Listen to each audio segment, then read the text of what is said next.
అమ్మ కొడుకులిద్దరూ మన గురించి మాట్లాడుకుంటున్నారమ్మా.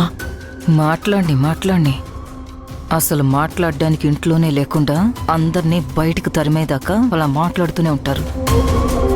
అందరూ వేడుక చేసుకుంటే ఆ భూమి ముందు నా పరువెక్కడ పోతుందోనని భయపడ్డాను. కాని వాళ్లతో సమానంగా బంగారం పెట్టి నా పరువు నిలబెట్టావమ్మా.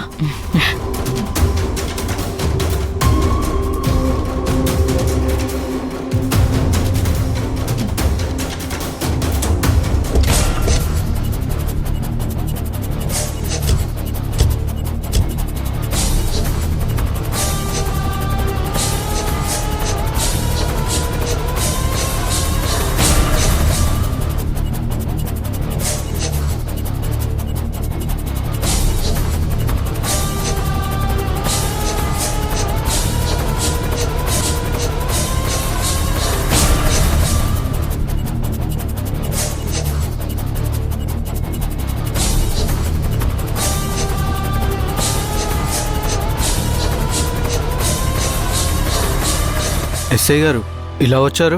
వీళ్ళ షాప్లో దొంగతనం జరిగింది.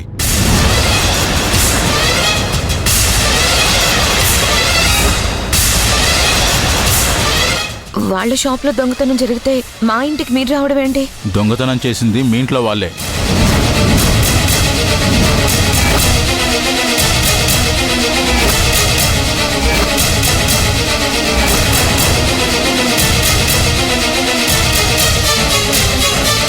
ఏంటి, మా ఇంట్లో దొంగలున్నారా?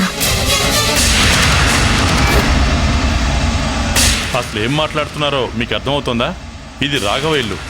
తెలుసు సార్, అన్ని వివరాలు తెలుసుకునే వచ్చాం.